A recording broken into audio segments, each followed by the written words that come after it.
When I built this house, I wasn't trying to impress anyone. I didn't care about curb appeal, resale value, or whether the HOA president, Samantha Stewart, approved of my bunker-style walls from 200 feet away.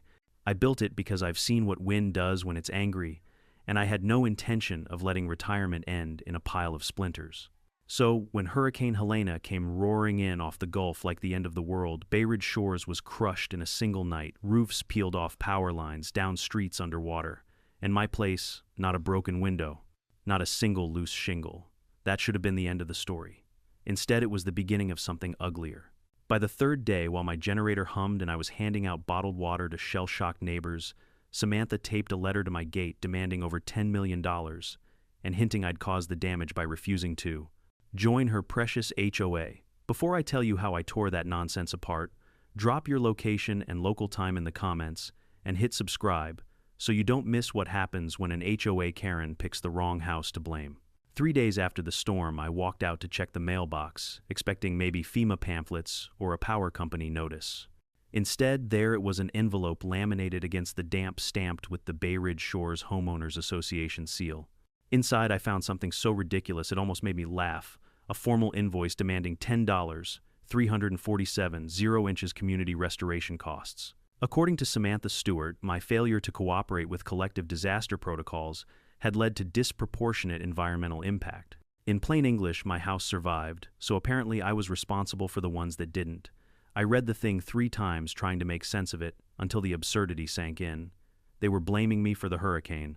By that afternoon, local gossip was spinning faster than the storm itself. Someone had posted a drone photo of Bay Ridge Shores online, debris everywhere except for one square of untouched perfection: my house. The caption read, "Coincidence within hours," it had thousands of shares. People I didn't even know were accusing me of everything from using military technology to redirecting wind currents. It would have been funny if it hadn't turned into a witch hunt. A neighbor I'd pulled from floodwater now crossed the street to avoid me. Teenagers threw rocks at my gate. A local radio host called me the bunker guy who cheated nature. And through it all, Samantha smiled on the news, saying, "We're just seeking accountability for our devastated community." Accountability. That word burned.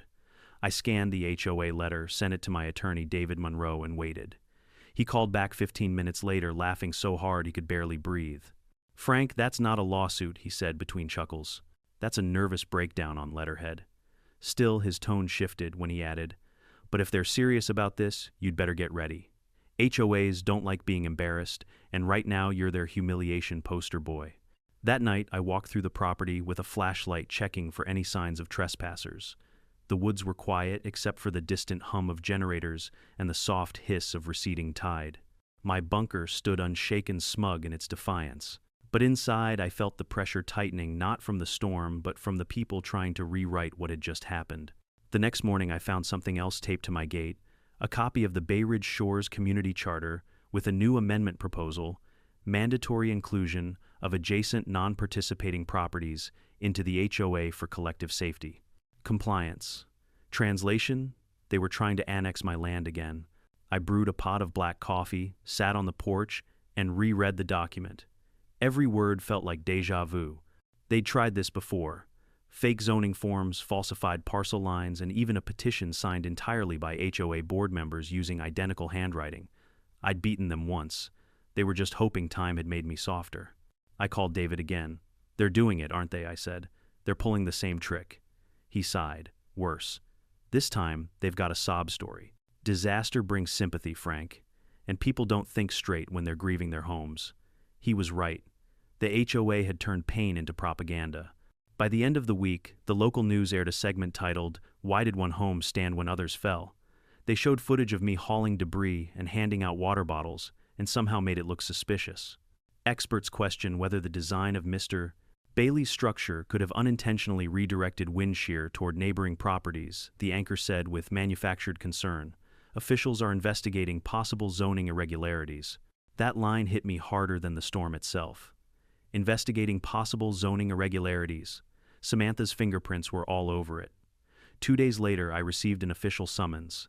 Not from FEMA, not from the parish, but from the HOA's attorney, a 40-page complaint accusing me of refusing to participate in communal mitigation, moral negligence, and my personal favorite, environmental imbalance due to selfish architectural foresight. Apparently, designing your house too well was now unethical. David's voice was calm but grim. They want a settlement. They'll drag your name through the mud until you pay something, anything to shut them up. Then I'll do the opposite, I said. I'll drag them through it instead. That weekend, I began digging through my storage shed, pulling out old blueprints, inspection certificates, FEMA permits, notarized plats, everything I'd kept since construction. Every signature, every date, every document.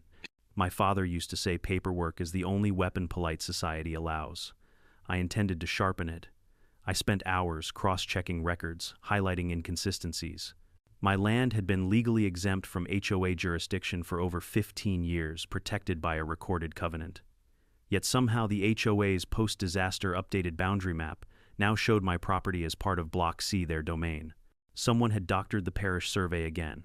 That night, under the soft hum of my generator, I opened my laptop and began writing an affidavit of my own, a full timeline of every attempt the HOA had made to harass, annex, and intimidate me.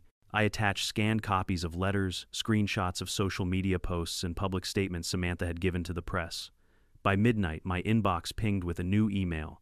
The sender was anonymous, just a burner address. The subject line read, "They forged more than maps." I hesitated, then clicked. Inside was a single PDF, Bay Ridge Shores Emergency Fund, Q3 allocation report. On the surface, it looked legitimate, but a quick check of Louisiana's insurance filings showed the policy numbers were completely fake. The HOA's disaster fund didn't exist. The next morning, I called David. "Looks like they've been pocketing the premiums," I said. He whistled low. "Now that's criminal. You sit tight, Frank. I'm coming over." When he arrived, we spread the documents across my kitchen table. His expression changed from amusement to something colder, professional, predatory. "This isn't about a grudge anymore," he said. "This is fraud. Wire fraud, insurance fraud, and probably conspiracy if we dig deep enough." We agreed to play it quiet, not go public yet, not until we had more proof. But the next few days brought new fuel to the fire. Local reporters began camping outside my gate. Drones buzzed overhead. Someone even spray-painted "Storm Thief" on my fence. Samantha appeared on TV again, standing in front of the HOA clubhouse, ruins crocodile, tears glistening as she said, "While most of us lost everything, one man stood untouched and refuses to share in our pain." That night, as I watched her performance, the power flickered. The generator kicked in instantly, humming steady as my heartbeat. I stared at the TV screen, at her painted face, at the lies dripping from her voice, and realized something. They weren't just trying to bankrupt me. They were trying to erase me. So I poured another cup of bourbon coffee, opened my laptop, and whispered to myself, "All right, Samantha, let's see how your perfect little kingdom holds up against the truth." By sunrise, I had already filed 3 counterclaims, uploaded 2 affidavits, and sent a preliminary evidence package to the Louisiana State Insurance Commission. The storm might have ended outside, but inside Bay Ridge Shores, a new one was about to begin. It started with whispers and glances. By the second week, it was open hostility. The same neighbors who'd once waved across the fence now slowed their cars just to glare. Some even filmed my property from the street, narrating like amateur reporters. "Look at that place. Not a scratch." One voice sneered in a viral TikTok clip. "He probably built it with FEMA money." Within days, my name, Frank Bailey, was trending in local Facebook groups. Someone posted a side-by-side satellite image of Bay Ridge Shores, my untouched house glowing red amid a field of destruction. The caption, "How convenient." I didn't answer the door anymore. Half the knocks were reporters. The other half were HOA members pretending to check on me. I'd seen that trick before. Samantha Stewart's polite smile always preceded a legal ambush. Still, it amazed me how quickly gratitude turned into suspicion. I had helped pull 2 families from the rubble, loaned my spare generator to an elderly couple, even hosted a temporary charging station in my yard. But good deeds fade fast when fear finds a scapegoat. The next escalation came in the form of a press release. The HOA claimed it had credible evidence that I had modified natural airflow during the storm using unauthorized architectural reinforcements. In plain English, my concrete walls had somehow redirected the wind. The story spread like wildfire. Local news anchors said it with a straight face, calling it the Bay Ridge anomaly. One headline read, "Did one man's house make the hurricane worse?" I wanted to laugh, but the more ridiculous it got, the more dangerous it became. Someone dumped garbage across my driveway. Another night, I found a dead fish nailed to my gate, a swampy little threat straight out of some backwoods mafia playbook. When I called the sheriff, he sighed and said, "Look, mister, Bailey folks are upset. Maybe lay low until things cool off. Lay low, I said. I didn't rob a bank. I just built better walls. That earned me a half-hearted chuckle and a promise to patrol the area. They never did. Meanwhile, David, my lawyer, had gone silent for 2 days, then showed up unannounced, his tie crooked, his eyes fierce. They filed the lawsuit, he said, dropping a thick binder on my kitchen table. For what I asked, he smirked. Existing too effectively. I flipped through the pages. Each accusation was crazier than the last non-compliance with community safety values, willful environmental isolation, psychological harm inflicted through comparative property resilience. That last one nearly made me spit out my coffee.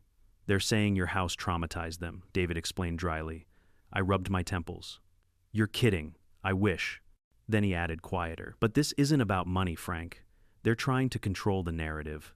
They lost everything, homes, authority, reputation, and now they need a villain. You're the perfect one.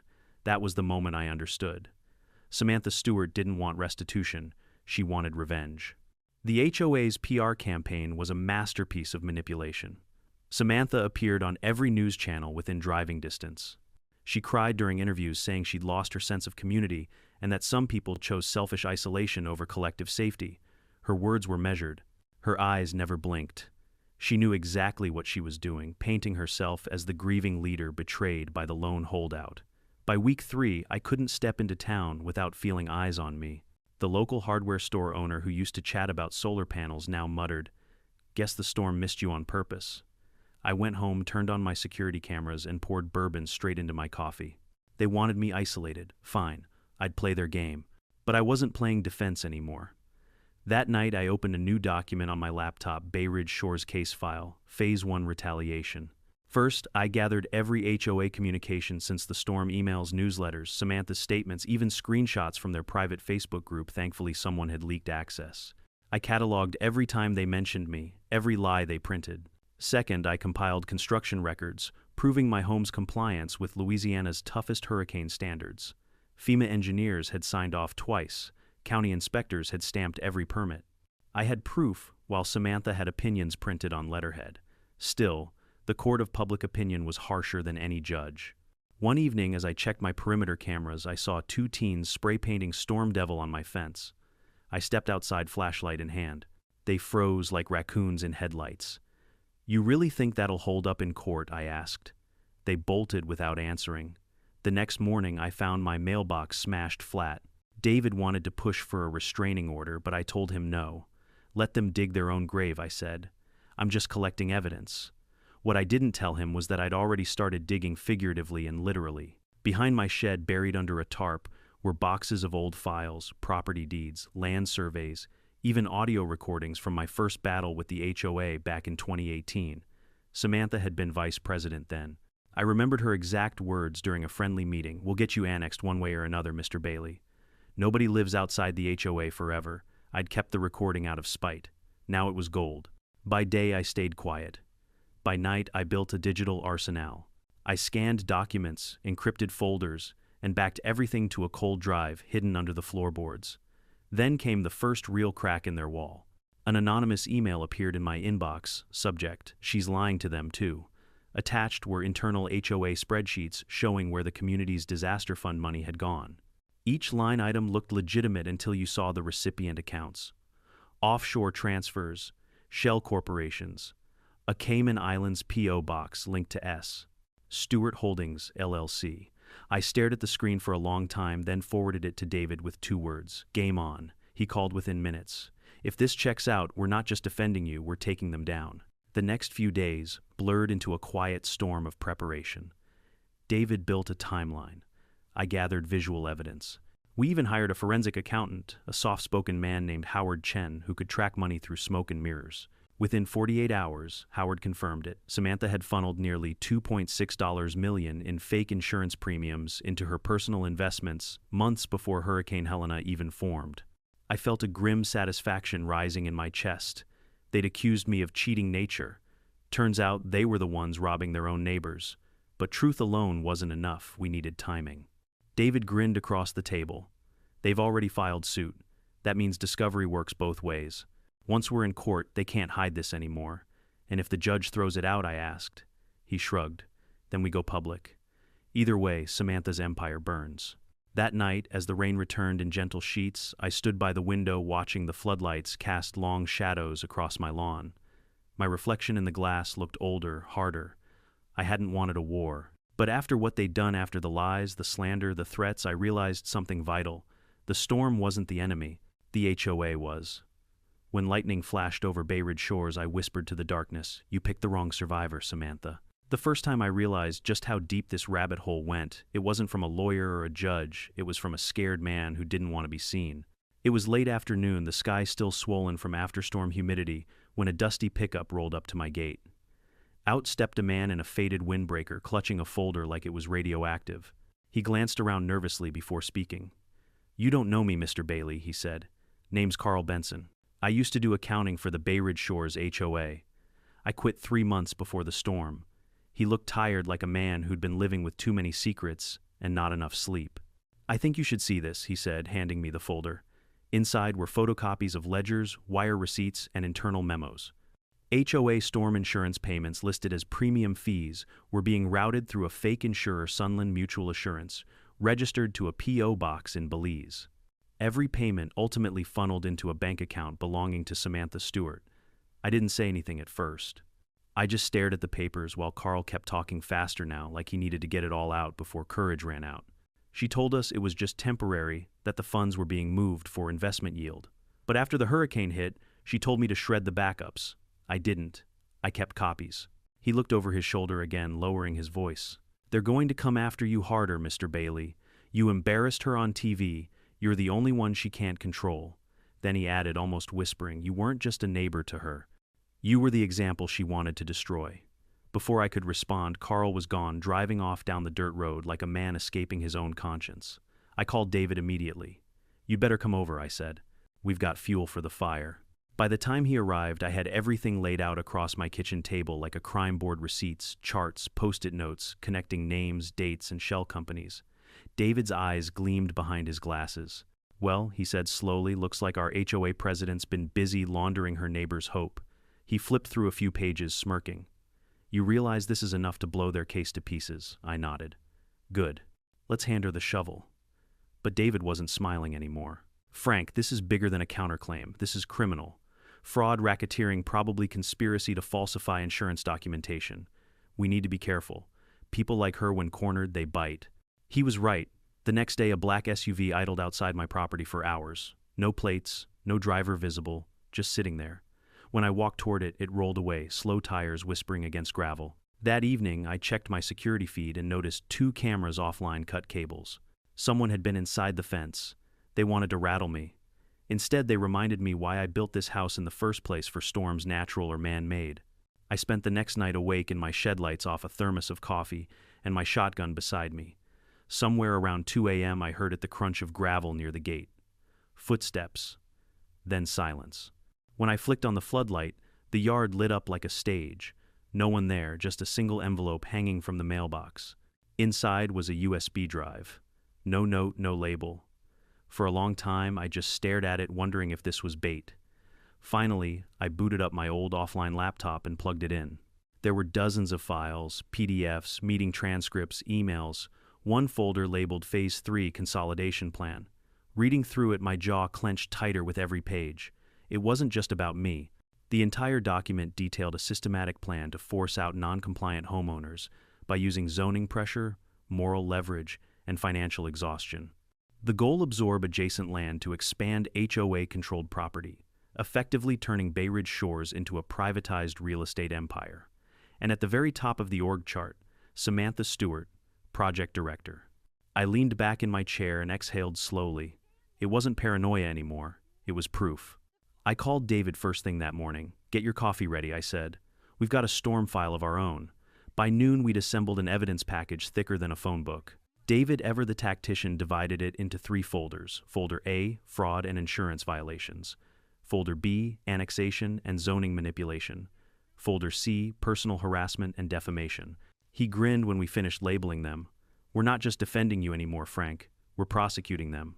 The plan was simple: file a motion to dismiss their civil suit while simultaneously submitting our findings to the Louisiana Department of Insurance and the Parish Ethics Commission. If they wanted a courtroom, they'd get one, but this time as defendants.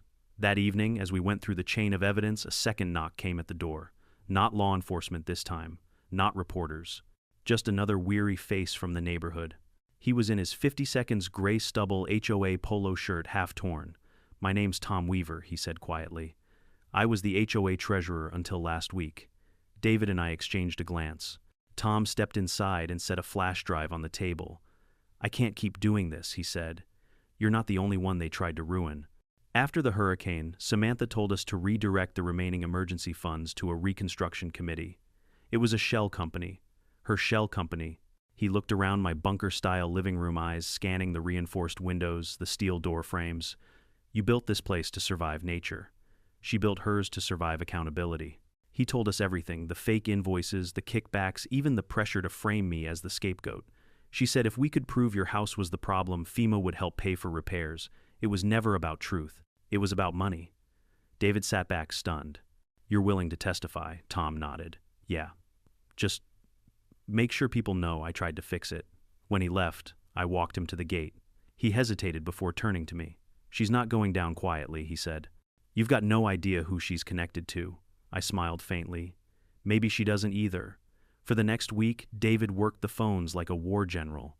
We submitted evidence to state investigators, filed a counterclaim for defamation and harassment, and notified the court of new criminal findings. Then we waited. Waiting is the hardest part of any fight, especially when your enemy controls the narrative. The HOA's social media page accused me of cyber harassment and coordinated misinformation. They even claimed the leaked emails were AI fakes. But once the St. Bernard Parish Tribune got wind of the story, things changed fast. The headline hit like thunder: HOA president under investigation for fraud, whistleblowers allege $2, 6M vanished before storm. The online comments were instant chaos. Some defended Samantha. Others turned on her completely. One post read, "We trusted her with everything, now she's blaming the only man who did it right." I printed that one and taped it on my fridge. By the weekend, parish investigators had officially opened an inquiry. The HOA's assets were frozen pending audit. Samantha's lawyer filed for delay, classic stalling tactic. But even the press smelled blood now. Reporters swarmed the gates again. I didn't speak. I didn't need to. David handled the statements. He had that calm, confident smirk that made cameras lean closer. My client's only crime, he said, was being more prepared than the people who tried to control him. That night, I sat on my porch, bourbon in hand, as thunder rolled far off over the Gulf. The air tasted like salt and justice. For the first time since the storm, I felt something close to peace. I'd been accused of manipulating the weather, but the real hurricane was just starting to tear through the people who tried to destroy me. As lightning flashed across the dark horizon, I smiled and muttered to the night, "Your move, Samantha." The morning after the article hit, my property felt quieter than usual, too quiet. No cars idled near the fence, no drones hovered overhead. For the first time in weeks, Bay Ridge Shores seemed to hold its breath. That's when I knew Samantha Stewart wasn't retreating, she was recalculating. David always said predators go silent before they strike again. I believed him, but I didn't expect her next move to arrive at my doorstep disguised as a confession. It was near dusk when I heard a knock, 3 short taps, like someone too nervous to commit to a full knock. I opened the door to find a man standing there, middle-aged, rain dripping off his baseball cap. He looked like he hadn't slept in days. "Mr. Bailey," he asked. His voice was hoarse, anxious. "I'm Thomas Briggs. I used to be the HOA's treasurer." That name made my stomach tighten. David had mentioned it once during our investigation, an uncooperative witness who'd vanished right after the audits began. "Used to be?" I asked, stepping aside. He nodded and entered cautiously, glancing around my concrete bunker as if expecting Samantha herself to burst through the window. He held a small black flash drive between his fingers like a weapon. "I shouldn't be here," he said, "but I can't keep living with it. You were right, they forged everything." I gestured for him to sit. He didn't. His hands trembled as he set the flash drive on the table. Samantha told us the money transfers were insurance reimbursements, but it was all a front. Offshore accounts, crypto wallets, even false FEMA grants. I signed some of the paperwork myself under her direction. He swallowed hard, his voice cracking. She said it was just bookkeeping. Then after the storm, she told us to delete every trace of the transfers. When I hesitated, she reminded me I'd already signed everything. Said if the feds came knocking, she'd tell them it was all my idea. I poured him a glass of water. You've got proof. He nodded toward the drive. Emails, meeting recordings, wire confirmations. You'll want to see the one from last July, she called it, Phase 3 consolidation. She planned to take over every property that didn't conform to her HOA's standards, starting with yours. I leaned back, exhaling. I'd seen those words before from the anonymous USB weeks earlier. You're saying that plan was real, Thomas gave a bitter laugh. Real enough that she paid a zoning official to redraw the county boundary. Your land was labeled annexation eligible in their internal reports. David's warning echoed in my head. They bite when cornered.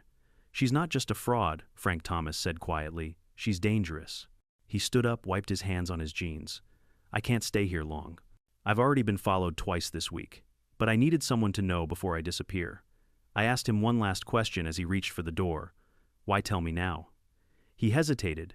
His eyes looked hollow but resolute. Because you were the only one who didn't join her.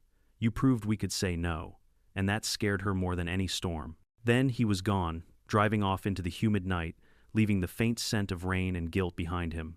I called David immediately. He arrived within an hour, still wearing his tie from court. We loaded the flash drive into my laptop. What we found wasn't just incriminating, it was explosive. There were internal audio clips, meeting notes, and email threads between Samantha and board members discussing leverage strategies. She called them moral conditioning tools, ways to manipulate residents into compliance after disasters. But one line stood out more than the rest. In a recorded meeting dated August 10th, 2 weeks before the hurricane, Samantha said, "If we can't control outliers like Bailey, we'll make them the enemy.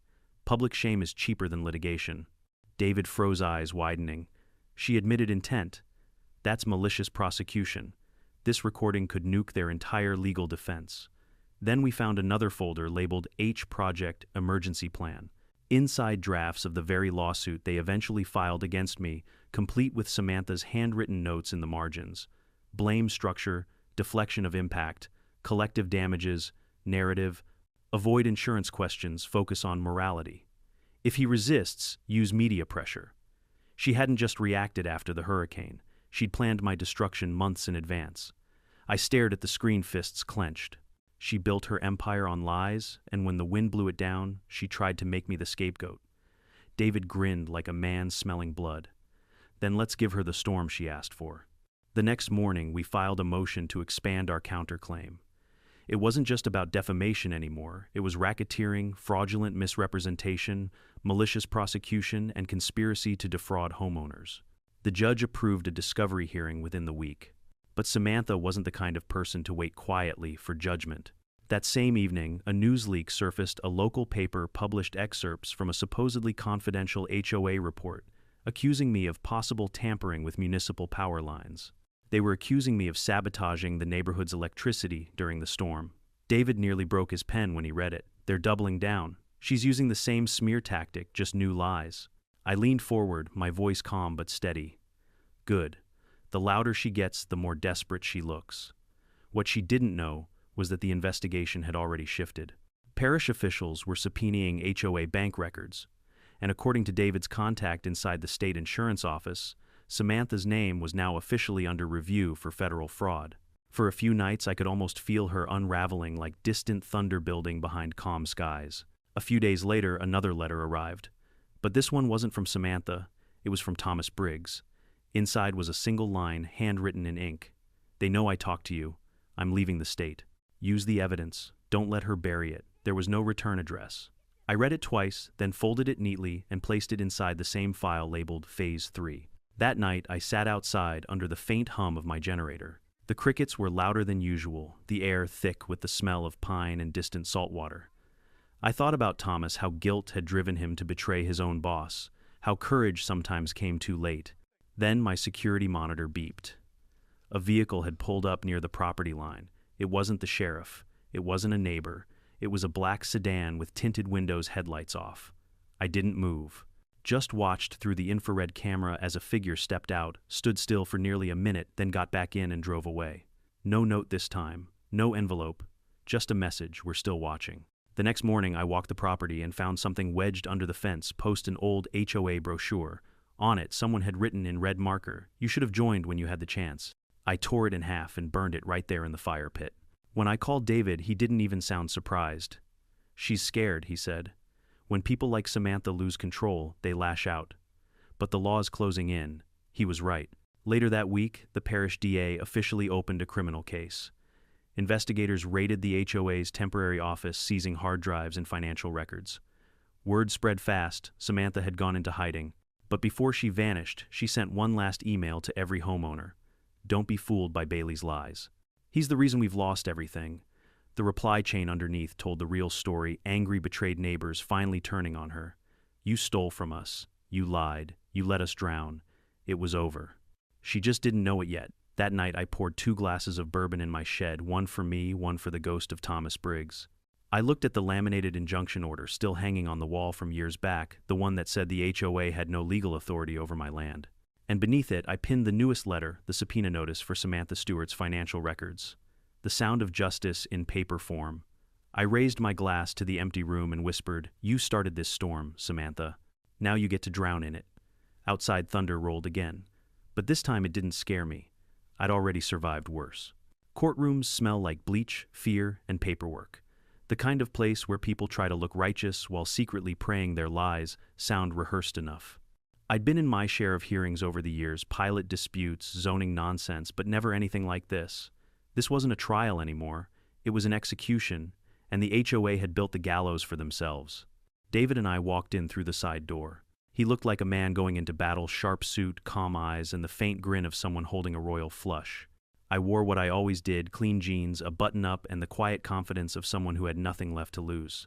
The room was packed. Every surviving resident of Bay Ridge Shores had shown up, curiosity and resentment mixing like gasoline and spark.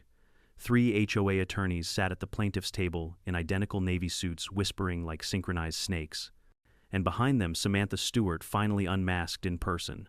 She didn't look like the poised community leader from the news anymore. Her makeup was gone, her hair hastily tied back, her eyes sharp and jittery. When she spotted me, she smiled, a brittle, venomous thing that said, "You don't belong here." The judge, an older woman named Judge Harris, gave the gavel a single, tired knock. This hearing, she began, is to determine whether Bay Ridge Shores HOA has standing to pursue damages against Mr. Bailey and whether counterclaims regarding harassment, defamation, and fraudulent activity shall proceed. David rose smoothly. Your Honor, we'll be brief. The plaintiff's entire case is built on fiction. We intend to prove not only that Mr. Bailey had no legal obligation to this HOA, but that the association itself engaged in deliberate financial fraud and media defamation to conceal embezzlement. He motioned to the clerk, who wheeled in a cart stacked with binders and sealed envelopes. Exhibit A through G, Your Honor. The HOA's lead attorney, a younger man trying too hard to sound authoritative, stood up and cleared his throat. Objection: preliminary exhibits have not been authenticated. They've been pre-cleared by discovery order. David cut him off. You might recall signing it. A ripple of laughter swept through the gallery. Even the judge's lips twitched.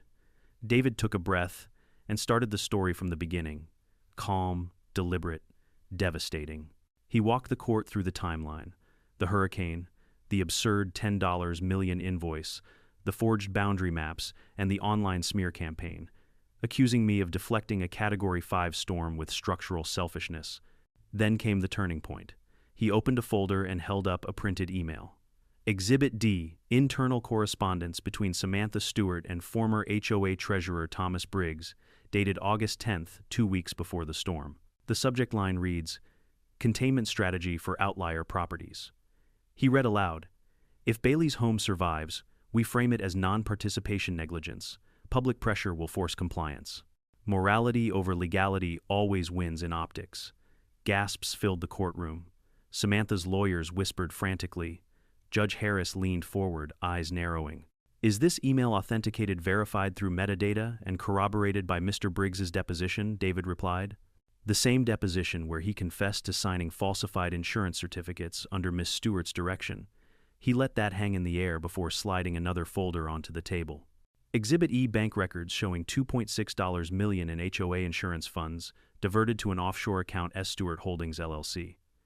The audience murmured louder.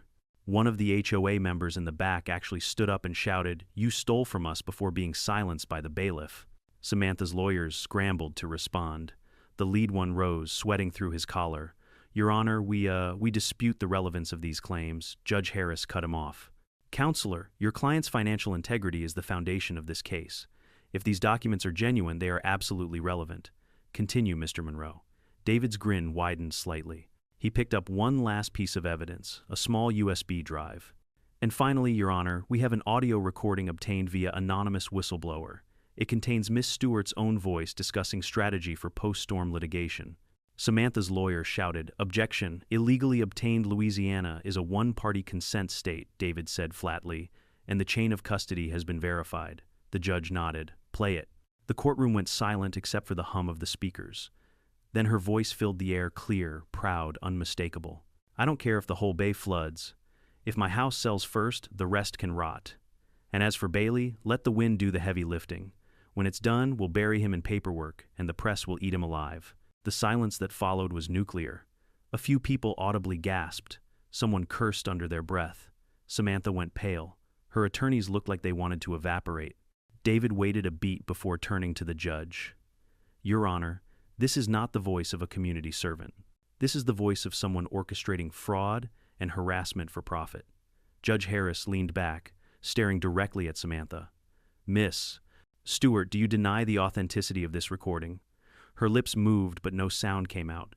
Then she shook her head slightly, eyes glistening. It was taken out of context. David raised an eyebrow. "Of course it was."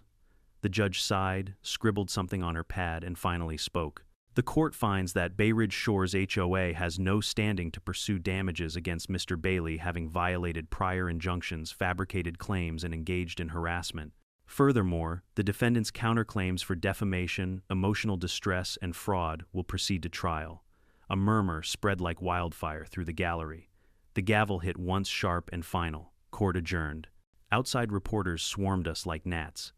Cameras flashed, microphones shoved forward. "Mr.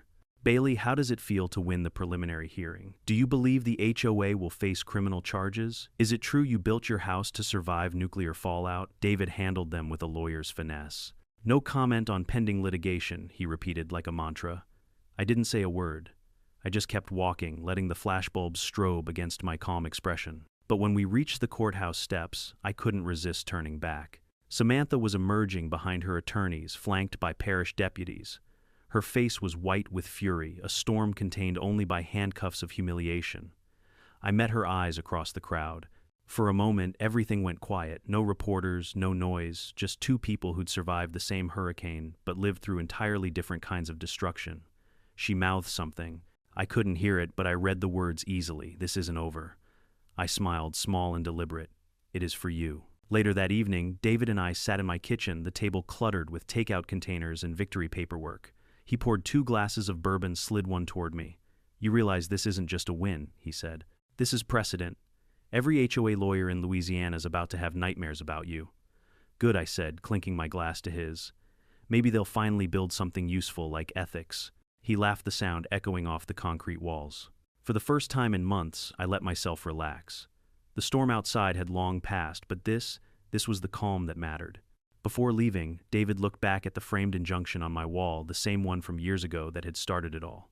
"You ever think about selling this place?" After everything, I shook my head. "You don't sell freedom, David. You defend it." He smiled, tired but proud. "Then you just did." When he left, I stepped out onto the porch. The sky was orange and gold, quiet waves licking the distant shoreline. The same neighborhood that once tried to destroy me was now learning what accountability sounded like. As the last of the sun dipped below the water, I whispered into the breeze, "Storm's end." But truth always rebuilds. And somewhere far behind me, a gavel was still echoing. For a few days after the hearing, Bay Ridge Shores was a ghost town. The manicured lawns that once hosted HOA barbecues were overgrown and silent, the mailbox flags all hanging limp like white flags of surrender. Even the local gossip Facebook page had gone dark, either shut down or seized by investigators. But calm like that doesn't last. Not when there's still blood in the water. By midweek, the news cycle had exploded. HOA president accused of fraud and embezzlement blared across Louisiana headlines. One network even called it the storm after the storm. Cameras parked outside Samantha's suburban rental home. News vans lined the parish courthouse. Her carefully curated image pastel blazers, charity events, Sunday smiles crumbled overnight. David called early the next morning, voice almost gleeful. "She's running scared," he said. The DA's office just confirmed a joint state-federal probe. Wire fraud, conspiracy, misuse of disaster funds, it's all on the table. I sipped my coffee on the porch watching a squirrel dart across the fence. They found her offshore accounts. They found 3. And a condo in Denver she bought under her sister's name, paid in full the week before the hurricane hit. That made me laugh bitterly. So she saw the storm coming and cashed out early. Exactly. And she didn't warn anyone else. The story caught fire faster than Samantha's lawyer could smother it. Within 2 days, the New Orleans Chronicle ran an investigative exposé, The Queen of Bay Ridge, how an HOA empire was built on lies. It detailed everything David and I had uncovered: the fake insurance policies, the falsified zoning maps, even the consolidation plan to seize adjacent private lands. There was a photo of me standing by my fence, arms crossed, the caption reading, "The lone holdout who fought back." I hadn't agreed to that interview, but I didn't mind. The truth was out, and it was louder than Samantha's lies ever were. By Friday, the DA's office held a press conference. The lead investigator, a stout woman named Karen Lewis, ironically stepped up to the microphone. "We can confirm that preliminary evidence indicates extensive financial misconduct within the Bay Ridge Shores Homeowners Association," she said. "We are pursuing charges against multiple individuals, including Miss Samantha Stewart." That was the moment it became real, not just for me, but for everyone who'd ever been bullied by that woman in heels with a clipboard. 2 days later, she was arrested. It happened quietly, no sirens, no spectacle. Just 2 unmarked cars pulling up outside her gated rental house in Baton Rouge. She'd been staying there under her sister's name, probably thinking she could wait it out until the storm of publicity died down. But this time, the real storm came for her. The mugshot hit the internet within hours. Samantha Stewart, age 47, charged with wire, fraud, conspiracy, and misappropriation of disaster funds. She still tried to look composed, but the camera doesn't lie, her smile was gone. I found out from David while replacing a section of fencing blown down in the last squall. He texted me a photo of the news headline with 3 words, "She's officially done." For a moment, I didn't feel triumph. Just quiet relief, like finally exhaling after holding my breath for months. The fallout was catastrophic for Bay Ridge Shores. 18 homeowners, the same people who once accused me of moral negligence, filed civil suits against Samantha personally. They demanded restitution for the stolen insurance premiums. Several HOA board members resigned under threat of indictment. The once proud neighborhood became a legal wasteland. Foreclosures, liens, for sale signs lined the streets like tombstones of pride. The county stepped in to dissolve the HOA officially. The final notice arrived in a plain white envelope stamped with the parish seal, Bay Ridge Shores Homeowners Association corporate entity, terminated by order of court. It was anticlimactic. No ceremony, no apology. Just a bureaucratic obituary for an empire built on control. I tacked the letter next to the framed injunction on my wall, the same one that had once forbidden them from touching my land. They'd violated it anyway, and it cost them everything. A week later, David stopped by unannounced, a grin plastered across his face. He held up a check envelope. "The settlement came through," he said. I opened it and blinked. $2 million and change. Damages, restitution, legal fees, all wired directly from what remained of the HOA's escrow account liquidated by court order. David chuckled, pouring himself a cup of my terrible coffee. "Guess you could finally buy that fishing boat." I smirked. "Or a taller fence." We both laughed. Then he grew serious. "You know, Frank, what you did here? It's more than a personal win. You set a precedent. Every HOA lawyer in this state's rewriting their bylaws right now, making damn sure they never pull a Samantha Stewart." I leaned back in my chair. "Good. Maybe next time they'll stick to picking paint colors and stop trying to play God." But despite the victory, the weight of everything lingered. The neighborhood was quiet, too quiet. The families I'd once helped during the storm avoided eye contact at the gas station. Shamed as that, it doesn't let people say I'm sorry even when they mean it. Still, not everyone hid. One afternoon, I heard tires crunching up my driveway. A familiar nervous face stepped out, Tom Weaver, the former treasurer who'd turned whistleblower. He looked healthier now, less haunted. He handed me a small wooden box burned around the edges. "I found this in the old HOA office, after the county seized it," he said. "It's the original charter, signed by the first homeowners back in 1996. Thought you might want it?" I opened it. Inside were faded papers brittle from humidity. Names, signatures, and one line printed in perfect irony: "To create a better community built on trust and shared values." Tom looked down. "Guess we lost that somewhere along the way." I nodded. "Greed does that." You can't build community on control. He smiled faintly. You're a better man than I gave you credit for. No, I said. I just had thicker walls. When he left, I burned the charter in my fire pit, watching the ashes swirl up into the humid dusk. That night, my phone buzzed again, another journalist, another interview request. I ignored it like all the others. I wasn't interested in being a headline anymore. I sat on the porch, bourbon glass sweating in my hand, listening to the frogs sing from the bayou. The wind that once carried destruction now felt like peace. Sometimes I thought about Samantha, not with anger, but with something closer to pity. She'd built her life on rules, fines, and fear, mistaking control for power. And when the real storm came, she learned what every control freak eventually does. The world doesn't ask for permission to change. The next morning, I installed a new sign at the gate. Heavy steel laser-cut letters, private property.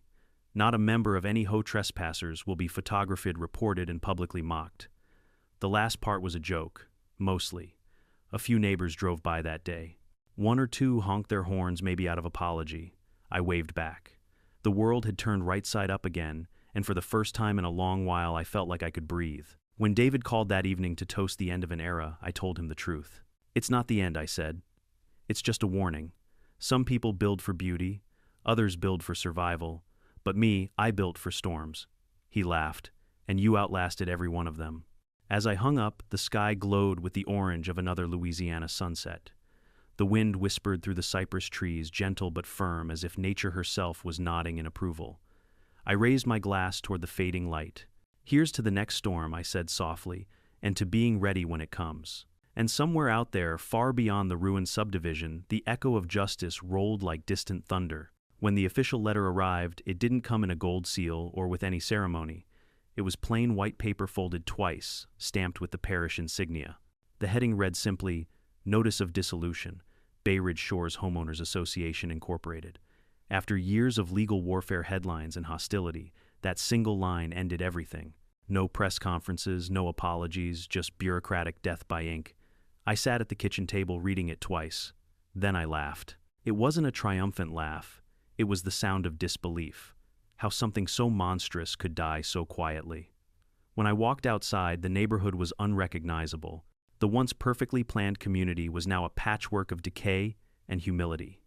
The welcome sign, a proud HOA community, had been spray-painted with one word in red wass. Most of the homes stood empty. Some families had moved out to escape the chaos, others foreclosed under the weight of legal fees and unpaid assessments. A few holdouts stayed living in half-repaired shells, too proud or too broke to leave. And yet the silence felt cleaner than it ever had. 2 weeks later, county trucks rolled into Bay Ridge Shores like pallbearers. They backed up to the old HOA Community Center, a beige building that used to host Samantha Stewart's mandatory community meetings. Now officials in white gloves carried out boxes of records, hard drives, and file cabinets wrapped in evidence tape. Cameras from the local news station captured every minute. I watched from my property-lined coffee mug in hand. The irony wasn't lost on me. The same board members who once fined me for unsightly yard clutter had their own files dragged out like garbage. When one of the county officers noticed me, he lifted a hand. "Mr. Bailey," he called, "you might want to keep your mailbox locked. You're going to get a lot of letters. Reporters, maybe lawyers, maybe folks wanting to thank you." "Thanks," I said, "but I'm not looking for fans." He grinned. "You might not have a choice." That night, the Bayou Gazette published a front-page article titled, "The Fall of Bay Ridge Shores, How One Man's Refusal Exposed the System." They called me the last independent. The story detailed everything, the fake insurance, the illegal annexation Samantha's offshore accounts, and even the viral video of her courtroom breakdown. Apparently, someone in the gallery had filmed the moment her voice cracked under the weight of her own recording. The piece ended with a quote from David. He didn't build a fortress. He built proof that freedom still has foundations. I clipped that line out of the paper and stuck it on my fridge. Not for pride, just as a reminder of how far a little stubbornness could go when backed by truth and concrete walls. But the aftermath wasn't all clean. A few days later, a group of former HOA members drove up my road, 2 women and a man in a pickup full of busted yard signs. They parked at the edge of my property and waved awkwardly. I didn't invite them in. I just leaned against my fence and waited. The man, probably mid-40 seconds, cleared his throat. "Mr. Bailey, we wanted to say sorry. For everything. We believed her. We thought you were the reason the insurance didn't come through." I nodded silent. The younger woman stepped forward, clutching a soggy binder. She made us feel like we were protecting our homes. We didn't realize we were just protecting her. Her voice cracked. I could tell she'd lost more than money, probably her sense of trust. I said what I'd been holding in for months. You didn't fail because you trusted her. You failed because you stopped trusting yourselves. They stood there for a moment, then placed the binder on the fence post. It was labeled Community Archives. Inside were the original HOA bylaws, faded pages of neighborly intentions turned into weapons of control. When they drove off, I carried the binder to the fire pit and tossed it in. The flames licked up the paper fast, curling the edges like dead leaves. That was the last trace of Bay Ridge Shore's authority gone in smoke. Life after the HOA was quieter, though not entirely peaceful. The media kept trying to turn my story into a parable about one man against the system. I ignored them all. I wasn't a symbol. I was just someone who wanted to be left alone. Still, there were ripples. David called one morning with a chuckle in his voice. "You've started a trend, Frank." "Oh." 3 other HOAs across the state are facing audits now. Residents are citing your case as precedent. Lawyers are calling it the Bailey Doctrine. I almost spilled my coffee. "You're kidding." "Dead serious. It means if an HOA tries to annex private land or misuse funds, courts can reference your judgment. Congratulations, your legal folklore." I sighed. Just what I always wanted to be a bedtime story for bureaucrats. He laughed, and for once I did too. A month later, I received one last visitor, Tom Weaver, the whistleblower, who'd first brought me the proof that buried Samantha. He looked better now, cleaner clothes, steadier eyes. He handed me a plain envelope. Inside was a cashier's check for $25,000. "The restitution fund," he said. "The court-approved payouts to victims. I didn't want to keep mine. You earned it more than I did." I shook my head. "Keep it, Tom. Use it to rebuild." He smiled faintly. "I'm done rebuilding. I'm moving north, somewhere without HOAs." I chuckled. "You'll like the cold. Bureaucrats hate snow." Before he left, he looked around the property one last time. "You know, Bailey, you didn't just win. You exposed the disease under the paint. People like her don't create communities, they consume them." I nodded slowly. "And sometimes the cure has to burn." He drove away without another word. The following morning, I installed my new gate sign, polished steel black lettering that glinted in the sunrise. "Private property. No trespassing, not a member of any HOA trespassers will be photographed, reported, and publicly mocked." I added a small sticker beneath it. "Freedom maintained by concrete and common sense." That one made me smile. The rest of the year passed in peace. I repaired my garden, repainted the porch, and finally fixed the old generator shed.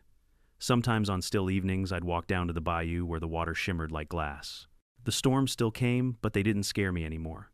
Because this time, when the wind rose, it wasn't carrying lawsuits or lies. It was just weather, honest, inevitable, and temporary. And as the first drops of a new rain began to fall, I stood there with my hands in my pockets, watching it sweep across the empty neighborhood where an empire once stood.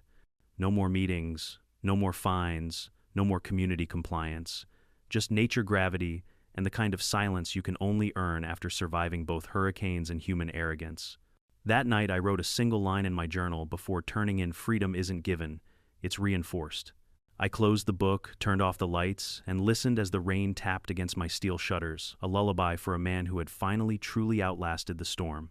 It was nearly 3 months after the HOA's official dissolution when I heard the knock. Not the kind that demands entry, but the kind that hesitates 3 light taps and a pause like someone asking for forgiveness more than permission. When I opened the door, I didn't recognize him at first. The man standing there looked older, leaner, his once expensive shirt wrinkled and his eyes hollow. Then I realized it was Thomas Briggs, the former treasurer who had vanished after testifying. He was holding something in his hands, a small, charred wooden box.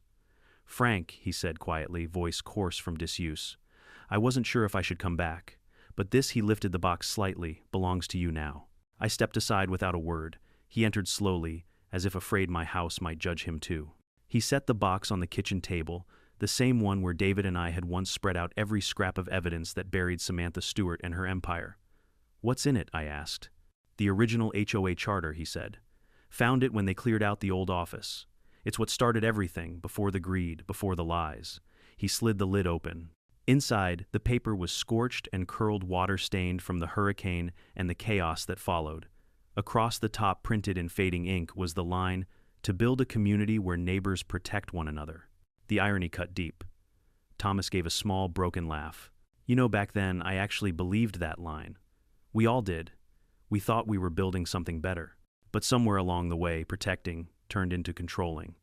Samantha just perfected the corruption we'd already started. He ran a trembling hand through his hair. I signed every fraudulent report she told me to. I convinced good people to hand over their savings because I trusted her. He paused, eyes wet, and I trusted myself too much. I said nothing for a moment. Just listened to the slow tick of the wall clock, the sound of guilt unraveling itself in real time. Finally, I said, "You did the right thing in the end. You came forward." He looked up sharply. Yeah, after the damage was done, after people lost their homes.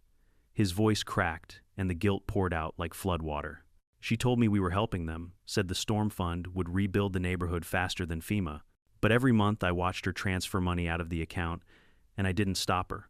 I was too scared to lose my job, my house, my place. He laughed bitterly. You ever realize how small that word sounds once it costs you your soul? I poured him a glass of bourbon and slid it across the table. You're not the first person to mistake silence for safety. He took it with shaking hands. You ever think maybe we deserve the storm? I looked out the window. The bayou shimmered under a golden afternoon light, calm and indifferent. No, I said. But sometimes storms give people the endings they wouldn't have the courage to write themselves. Thomas stared at me for It was nearly 3 months after the HOA's official dissolution when I heard the knock. Not the kind that demands entry, but the kind that hesitates 3 light taps and a pause, like someone asking for forgiveness more than permission. When I opened the door, I didn't recognize him at first. The man standing there looked older, leaner, his once expensive shirt wrinkled and his eyes hollow. Then I realized it was Thomas Briggs, the former treasurer who had vanished after testifying. He was holding something in his hands, a small, charred wooden box. "Frank," he said quietly, voice coarse from disuse. "I wasn't sure if I should come back, but this," he lifted the box, "slightly belongs to you now." I stepped aside without a word. He entered slowly, as if afraid my house might judge him too. He set the box on the kitchen table, the same one where David and I had once spread out every scrap of evidence that buried Samantha Stewart and her empire. "What's in it?" I asked. "The original HOA charter," he said. "Found it when they cleared out the old office. It's what started everything, before the greed, before the lies." He slid the lid open. Inside the paper was scorched and curled water stained from the hurricane and the chaos that followed. Across the top, printed in fading ink, was the line, "To build a community where neighbors protect one another." The irony cut deep. Thomas gave a small, broken laugh. You know, back then I actually believed that line. We all did. We thought we were building something better. But somewhere along the way, protecting turned into controlling. Samantha just perfected the corruption we'd already started. He ran a trembling hand through his hair. I signed every fraudulent report she told me to. I convinced good people to hand over their savings because I trusted her. He paused, eyes wet. And I trusted myself too much. I said nothing for a moment. Just listened to the slow tick of the wall clock, the sound of guilt unraveling itself in real time. Finally, I said, "You did the right thing in the end. You came forward." He looked up sharply. Yeah. After the damage was done, after people lost their homes, his voice cracked, and the guilt poured out like floodwater. "She told me we were helping them, said the storm fund would rebuild the neighborhood faster than FEMA. But every month I watched her transfer money out of the account, and I didn't stop her. I was too scared to lose my job, my house, my place." He laughed bitterly. You ever realize how small that word sounds once it costs you your soul? I poured him a glass of bourbon and slid it across the table. You're not the first person to mistake silence for safety. He took it with shaking hands. You ever think maybe we deserve the storm? I looked out the window. The bayou shimmered under a golden afternoon light, calm and indifferent. No, I said. But sometimes storms give people the endings they wouldn't have the courage to write themselves. Thomas stared at me for a long moment, then nodded slowly. "I came here to tell you something else, Frank. You weren't the only one on her list." That caught my attention. "What do you mean?" He reached into his jacket pocket and pulled out a folded sheet of paper. It was a printed map marked with circles in red ink. She called it Phase 4, properties targeted for acquisition after yours. She was planning to expand Bay Ridge Shores all the way to the county line, one annexation at a time. Each landowner was labeled either amenable or resistant. I unfolded it on the table. There were 6 other names. 2 of them were families I recognized, people who'd lived quietly along the bayou for generations. She used the storm as leverage, Thomas continued. She was going to force them out under collective safety compliance. You were just the test case. Once she proved she could crush you, the rest would have fallen like dominoes. The room felt suddenly smaller, the air thicker. I thought about those families, the farmers, the retirees, the quiet folks who never wanted trouble, people like me. And then I realized my fight hadn't just been about one property. It had been a dam holding back an entire tide of corruption. Thomas must have read it in my face because he smiled weakly. You stopped her, Frank. You saved more than just your land. You saved people who'll never even know your name. I exhaled slowly. I didn't do it for that, I know, he said. That's why it mattered. Later we stepped out to the porch. The sun was low, and the cicadas were starting their evening chorus. He looked out toward the bayou glass still in his hand. You ever think about leaving, he asked. Just selling this place, starting over somewhere that doesn't remind you of all this? I smiled faintly. This house was built to last longer than the people who tried to tear it down. Leaving would mean they still have power over me. He nodded, eyes distant. I wish I had your kind of peace. It's not peace, I said. It's maintenance. He chuckled. You talk like an engineer. 30 years flying planes over the Gulf will do that. You learn that stability isn't natural, it's earned. Every bolt, every brace, every decision matters. Thomas swirled the last of his drink. You think people like Samantha ever understand that? No, I said. Because they think control and stability are the same thing. But they're opposites. He stared at me for a while longer, then stood. I'm heading west. Colorado maybe. Somewhere quiet. Somewhere I can't hear the word bylaws again. I smiled. You'll like the mountains. Storms come and go fast up there. He nodded. Take care of yourself, Frank. And thank you for reminding me what integrity looks like. He left the wooden box on the porch as he walked away. That night I sat alone by the fire pit. The air smelled of ash and magnolia.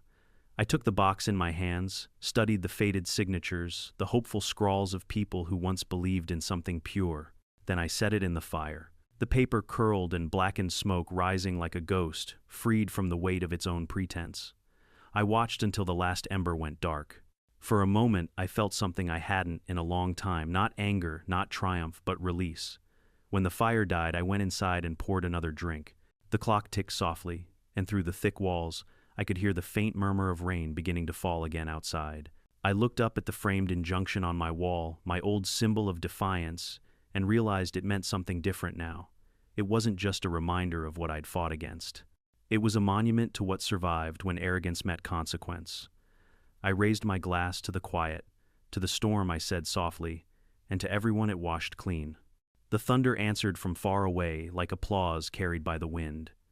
That was the last time I ever saw Thomas Briggs.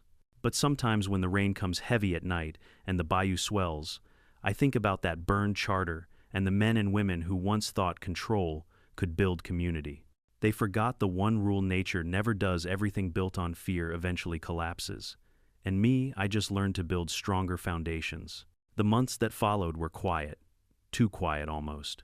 Bay Ridge Shores no longer existed, but its ghost lingered in the half-collapsed fences, the empty mailboxes, and the eerie silence of a place that once believed rules could substitute for decency. My own life settled into a rhythm. Mornings spent tending to my garden. Afternoons repairing the storm shutters I didn't need anymore but kept out of habit.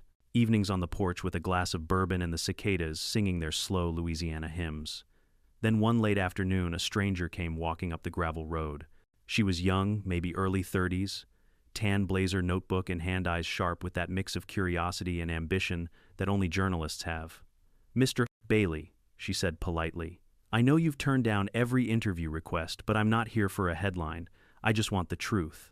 I almost laughed. The truth. People had written so many versions of my story already. The man who sued the hurricane, the HOA slayer, the last free neighbor. But none of them understood it. They thought it was about revenge. It wasn't. It was about survival. Still, there was something honest in her tone, so I invited her in. We sat on the porch, the sky orange with sunset. She asked about the storm, about Samantha Stewart, about the court case that had made national news. I answered in pieces the parts that mattered. Not the drama, not the lawsuits, but the choices behind them. Finally, she leaned forward. How did your house survive when every other home fell? I looked out toward the bayou where the water shimmered calm and endless. Because I didn't build it to impress anyone, I said. I built it to last. To outlive arrogance, greed, and wind. She wrote that down carefully, but I could tell she was listening beyond the words. And what about the HOA? She asked quietly. Do you think they ever meant well? I thought about Thomas Briggs, about the burned charter, about the neighbors who had finally apologized. Maybe I said, at first, but good intentions rot fast when watered with power. They forgot the difference between protecting a neighborhood and owning it. We talked until the sun dipped below the horizon and the first stars came out. Before leaving, she asked one last question. What would you say to people living under HOAs now, the ones who feel trapped? I smiled. Remember this, you don't need permission to live free. You just need the courage to say no and the proof to back it up. She nodded, thanked me, and walked back down the road. Her car disappeared around the bend, leaving only the sound of crickets and the hum of my generator. I sat there for a while longer, listening to the soft whisper of the wind through the pines. The air smelled clean, no paperwork, no politics, no pretense, just freedom. Then I raised my glass to the quiet sky and said softly, storms come to reveal what's weak, not to destroy what's strong. And for the first time since Hurricane Helena, I felt the peace I'd built all those years ago finally settle in my bones. Some people think storms are punishments. But the truth is, storms are mirrors. They show us who we really are when everything comfortable is stripped away.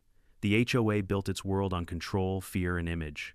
I built mine on preparation, integrity, and patience. When the wind came, theirs fell apart. Mine didn't. Life isn't about avoiding the storm.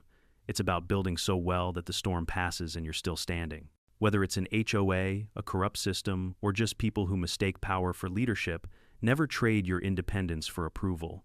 In the end, freedom doesn't come from walls or money. It comes from knowing that when chaos hits, you've already reinforced your foundation with truth, resilience, and peace of mind. If you've ever stood your ground against something unfair, tell me your story in the comments and don't forget to subscribe. We stand stronger when we stand together.